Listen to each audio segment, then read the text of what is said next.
When you read the recommendations and requirements in the GMC Trailering Guide, you are reading history.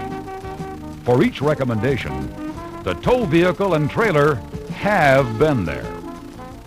Hundreds of miles of 6% grades, exceptional tests, even more severe than that. Not only pulling up the hills past big trucks, but sometimes even stopping dead to start again on grade and pull over the crest. Mile after mile of twist and dip and turn and rise, where you may be turning your steering wheel at least 45 degrees over 300 times in 18 miles. Full rated loads, the maximum weight for each tested combination. Through the canyons, up to the rim 4,300 feet higher, then down again, using the brakes, the steering, the engine's power, the transmission shift points, and rear axle gearing. Going in the heat, Death Valley in August. Phoenix Desert Valley, more civilized, but maybe 115 degrees for 10 days running. Proving out the engine cooling, the coolers for oil and transmission fluid.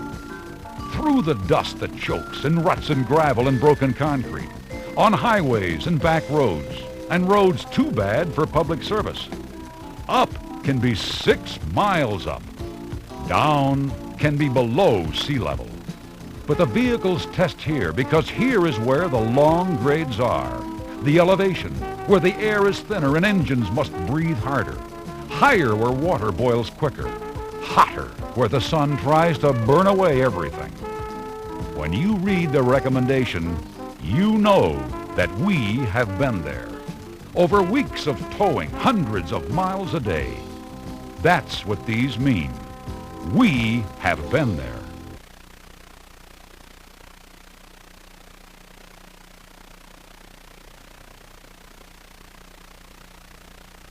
There are really only two physical problems to deal with when you tow a trailer: weight and shape. When you add a trailer, you may double or triple the weight that your powertrain must move and that your steering and brakes must control. Everything you move must be moved by rotating these wheels, and all the weight you add works against that rotation. Weight tries to keep everything in the powertrain from turning: axles, drive shaft, transmission, crankshaft. When you add weight, you add resistance to every engine piston. Each cylinder firing must push harder on the piston to overcome the added drag on the engine crankshaft. To get that extra push, more fuel must go into each cylinder firing. Half of the heat energy from firing the fuel becomes mechanical force to push the piston down and turn the crankshaft. The other half remains as heat and must be carried off by the cooling system. Even the extra energy from the added fuel can't move the added trailer weight without adequate gears in the transmission and differential to multiply the engine power. But when a tow vehicle is geared with a higher axle ratio to move extra weight, that gearing, in turn, forces the engine to run faster at every road speed. Running the engine faster means firing every cylinder more often every minute. That, too, creates more heat, so the coolant must carry away more heat. The oil gets hotter. And in the automatic transmission, the fluid gets hotter because the gearing is forced to work against the continuous drag of the trailer weight, which is why tow vehicles often need heavy-duty cooling, larger radiators and fans with stronger pull, separate engine oil coolers, and transmission oil coolers. Actually, to the engine and transmission and brakes, weight is weight, whether the weight is pulled or carried. It's the amount that matters. An engine must have enough power to move the weight with adequate gearing to start it and hold it at speed. The truck's brakes and transmission must be capable of working with the trailer's own onboard brakes to slow and control the weight on downgrades. The parts of the tow vehicle that do care where the weight is are the load-bearing parts of the vehicle: wheels, tires, axles, suspensions, and frame, because all have capacities that must not be exceeded. The front shape of the trailer also affects the tow vehicle. This is the way the air sees your tow vehicle, as a flat billboard of so many square feet pushing into the face of the air. Even when the air is absolutely still, there's no wind, it takes almost 1 horsepower per square foot of frontal area to move the combined rig at highway speeds. The air sees the rig as a cross-section. The bigger the area, the more the air resists. To the engine, air resistance is just like adding weight. The tow vehicle works harder and hotter if the trailer has a large front surface, even if it doesn't weigh very much. Driving a large trailer into the wind makes the trailer behave as if it were heavier. Air resistance holds the trailer back, increasing the pull on the hitch and forcing the engine to work harder. And a rig that worked well on a calm day may become marginal on a windy one. GMC considers both air resistance and weight in preparing trailering recommendations. So should you. GMC trailering recommendations are tested in Arizona long before they reach you. But trailers come in many sizes, shapes, and weights. You should always know exactly what the tow vehicle will be expected to do. In the next segment, we'll talk about the effect of trailer hitches on weight distribution for the total rig.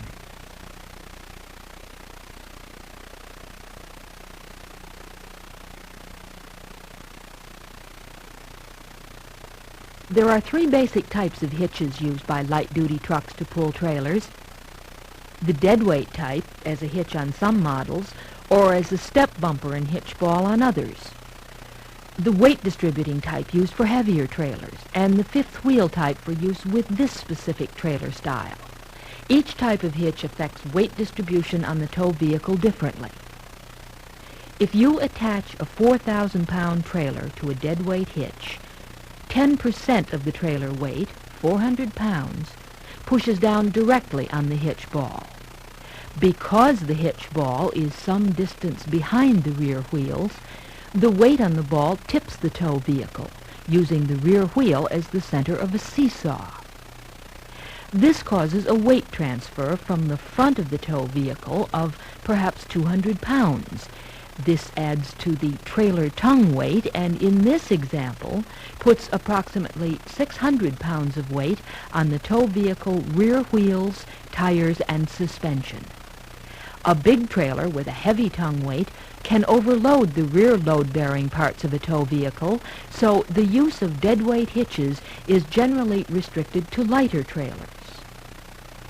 If you attach the same 4,000-pound trailer to the same tow vehicle with a weight distributing hitch, the hitch will take the 400 pounds tongue weight and transfer some to the front wheels and some to the trailer's wheels, so that the weight added to the tow vehicle's rear wheels is only half the tongue weight. The weight distributing hitch works by adding pieces that go out from under the hitch ball beneath the trailer tongue. Although these equalizer bars are separate pieces, once in place, they act like a solid extension of the truck's frame. The truck and the trailer pivot on the hitch ball. So if you move the bars under the trailer tongue up toward the trailer tongue, you are trying to force the front wheels of the tow vehicle and the trailer wheels down. This actually takes weight off the truck's rear wheels. How much you tighten the equalizer bars determines how much weight you transfer to the front wheels and the trailer wheels. Weight distributing hitches usually carry 12% of trailer weight instead of 10% as with a deadweight hitch. Because this type of hitch stresses the trailer frame, some light trailer makers may forbid its use with their products.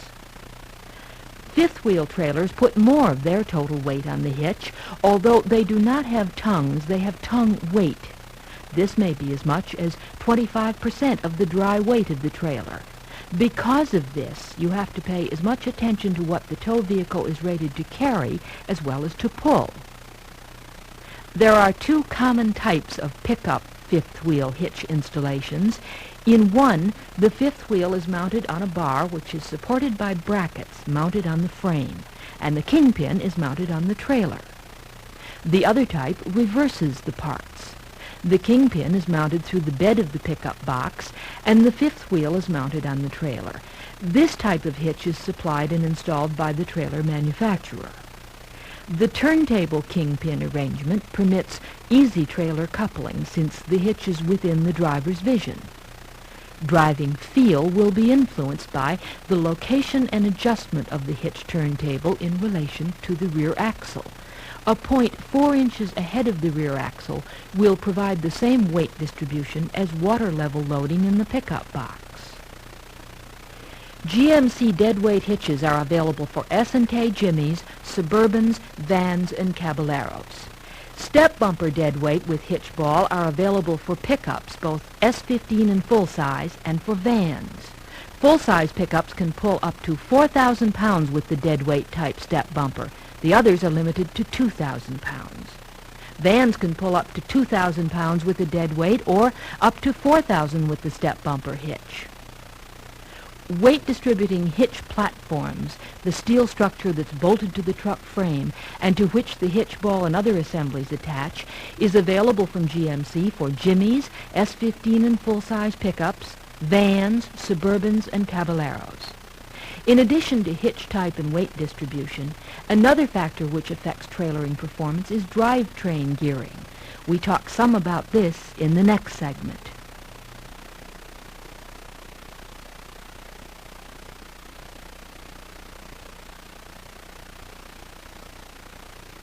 Without adequate gear ratios in the transmission and rear axle, the tow vehicle won't be able to start the load moving or keep it moving at speed on grades and bad roads.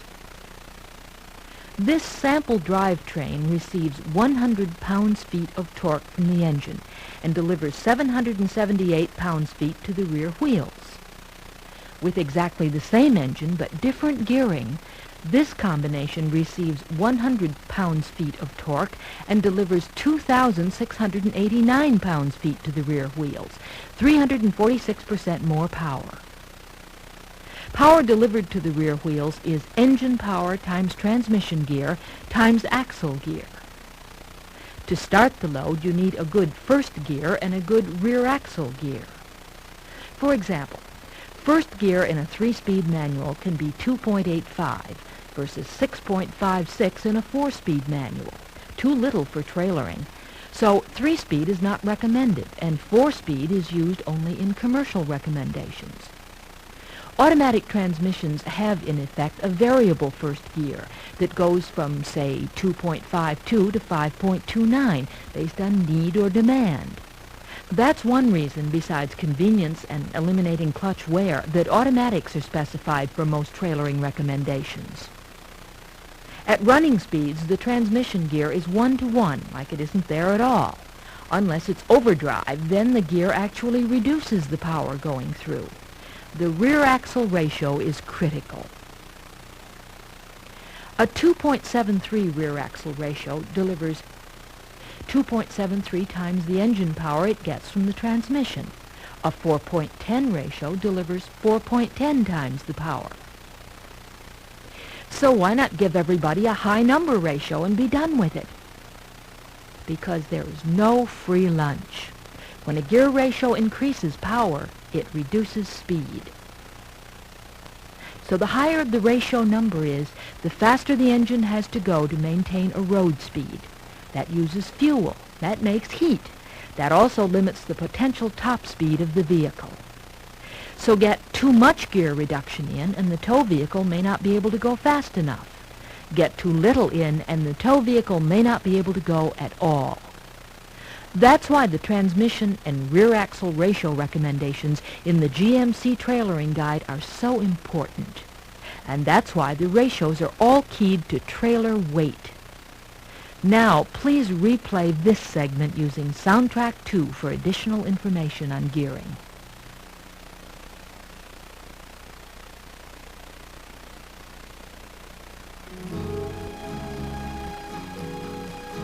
Although pickup campers are not as popular as they were, they're still being made and sold, and this year's sales rate is 20% up over last year. In 1980, there were 1,200,000 pickup campers. Most of these are still around, but the new units seem to be much lighter weight and are often shorter. In a sampling of new slide-on campers for sale now, 63% were 9 feet long or less, two of these were narrow, specifically for small pickups. Short campers are useful on four-wheel drive pickups because they don't have the rear overhang. And if they have expandable tops, they don't carry weight as high as fixed roof campers. But small doesn't automatically mean light. A 9-foot camper can weigh 1,550 pounds, dry weight, empty. A 6.5 to 7-foot mini camper usually weighs around 1,000 pounds dry weight. So a mini camper plus formula for gear and fluids, plus formula for 2 people and their personal gear, adds up to a load of 2,200 pounds. Too heavy for an S15, a C1500, or a K1500. These trucks should stick to caps only and still watch the load weight. A C2500 can handle it properly equipped. A K2500 can't unless it's got C6P, GMC's heavy-duty option for springs, wheels, and tires. 26% of the new campers in the survey were 10 feet and longer. Bigger campers can weigh more initially and carry the weight higher up and farther out. A 10-foot or 11-foot camper can weigh a ton empty. One 10-foot camper has a 44-gallon water tank. Filled, that alone adds 370 pounds more load weight. A 10-footer can weigh 2,025 pounds, empty and dry, plus formula for minimum gear and fluids, plus people, and since it's a bigger camper, figure ride-in back passengers. So say 4 people at 200 pounds for weight and personal gear, and you've got 3,625, plus whatever special camping and sport equipment you add. You're talking a 2-ton load, so you're in C and K 3,500 territory with no trouble at all. Particularly since a big camper, no matter how lightweight it's built, still encloses more space. And many camper owners tend to limit the load only by the space available to carry it. Never underestimate the weight of a loaded pickup camper, especially an older camper already owned by the customer, which may be built of heavier materials. For more on camper loads and weights, please review the next segment.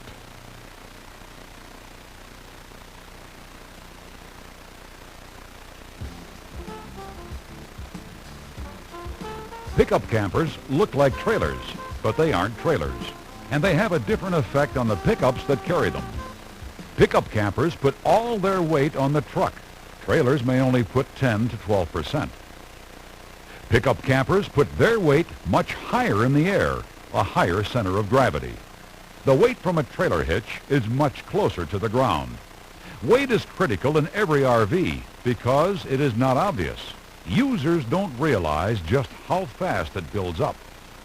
And they often don't know what things really weigh. 36 gallons of fresh water weigh as much as an 8-foot pool table. Fortunately, pickup campers usually carry less, but vans and motorhomes may carry more. One rule of thumb says, add 800 pounds to the dry camper weight for gear and fluids, and then add 200 pounds for every person who will travel in the vehicle. And remember, while it's usually illegal to carry passengers in a moving trailer, they can be carried most places in a camper. People, gear, fluids, camper are all load and must be supported like any truckload, and the weight must be distributed like any truckload. Where the weight is on a camper truck is just as important as how much. Weight added in front of the front wheels transfers weight from the rear of the truck.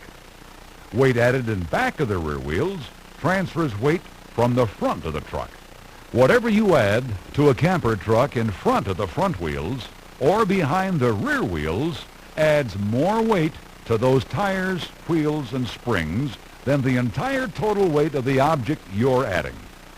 Adding 50 pounds back here may add 60 pounds by moving 10 pounds from the front. As with too much weight on a trailer hitch, too much rear weight on a camper can pick the front wheels right off the road. When the weight is added high in the camper, that creates another problem.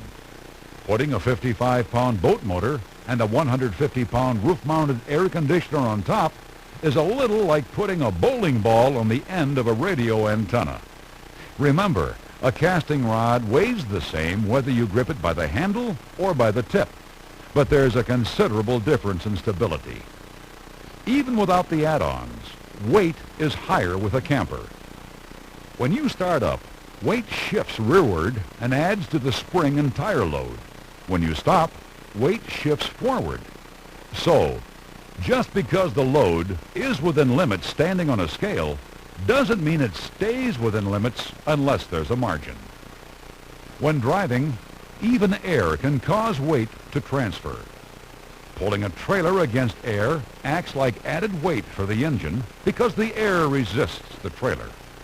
Same with the camper, but the air also tips the camper, transferring more of the camper weight rearward to the rear wheels. Side winds make a trailer harder to control. Same with a camper, but side winds push and make the camper lean, and that transfers weight to the other side. So a camper pickup needs springs and tires and wheels that will not only support the real weight of camper, gear, and people, but will resist the weight transfers that are just a normal part of driving a camper. Stiffer springs and auxiliary springs help resist lean and front lift from rear weight transfer. Stabilizer bars also resist lean and weight transfer. Adequate tires with the correct inflation are also necessary. Underinflation reduces the tire's ability to carry weight and wears it out faster. Adequate engines are necessary, just as with towing vehicles, because of weight and air resistance. Campers need the power, and they need the cooling capacities for coolant, engine oil, and transmission fluid, because they run hotter, just as with trailer towing vehicles, and for exactly the same reasons. Automatic transmissions and special rear axle ratios are also important because you need the gearing to move the load and keep it moving. Power brakes and steering are important because they help you control and maneuver the load. There are federal regulations dealing with camper loads and centers of gravity. These must be followed and are helpful, but they should be augmented by common sense and very realistic estimates of total weight and where in the camper the weight will be carried.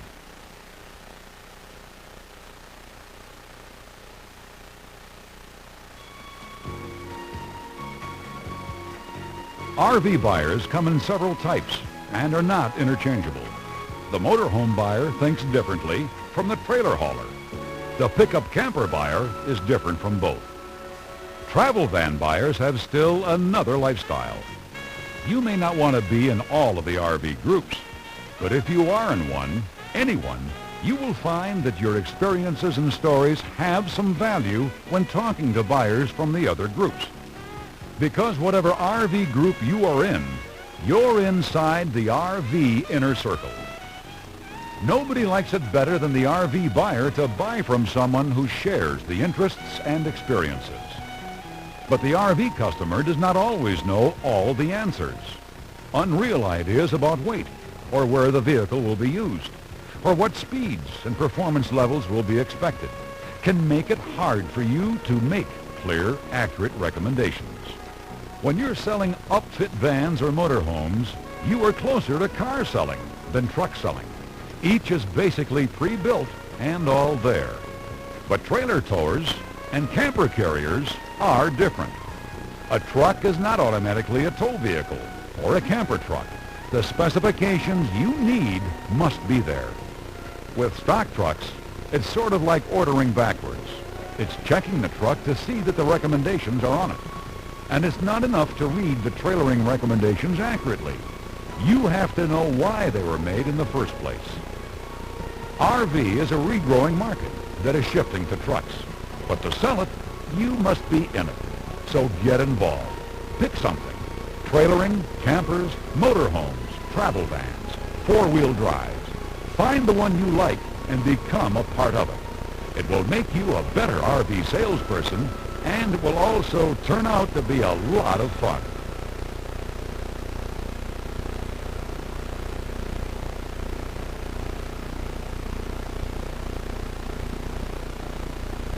Please make decisions about the following campers. After each question, the presentation will stop until you press button number 1, or button number 2, or button number 3 on your video player touchpad. Question number 1. If both of these campers weigh the same when fully loaded, will one require a stiffer suspension and more tire capacity? Correct. Even with the same weight, the larger frontal and side area of camper number 1 will make it more prone to weight transfer from air resistance and side movement. Question 2.